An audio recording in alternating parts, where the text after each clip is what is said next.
শুভ সকাল।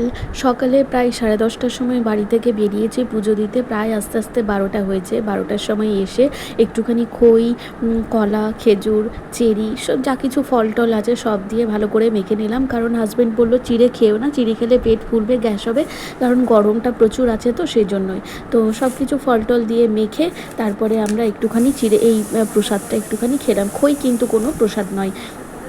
তো আজকের ভিডিওটা কিন্তু খুবই ছোট হবে, খুবই ছোট। শুধুমাত্র আজকে জয়মঙ্গলবারের ভুরিভোজ নিয়েই আলোচনা হবে।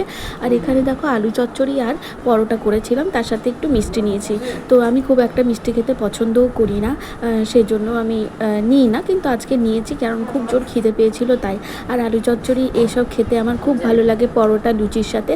রাত্রে কি করব জানি না, তবে দুপুরবেলাতে খেয়ে নিই। তারপরে ছেলে আগেই ঘুমিয়ে উঠে গেছে, আর ও ঘুমোবে না। আমার তো একদম আজকে ভীষণ টায়ার্ড লাগছে, কি করি তাও ভাবতে পারছি না। খেয়ে তো নিই, তারপরে ছেলেকে দেখতে হবে, কারণ ওর বাবারও রাত্রে ডিউটি হবে। সে কারণে আমাকেই সব কিছু ওকে দেখাশোনাটা করতে হবে। তো যাই হোক, আজকের ভিডিওটা খুবই ছোট। কেমন লাগলো তোমরা অবশ্যই জানিও। টাটা, সবাই ভালো থাকবে।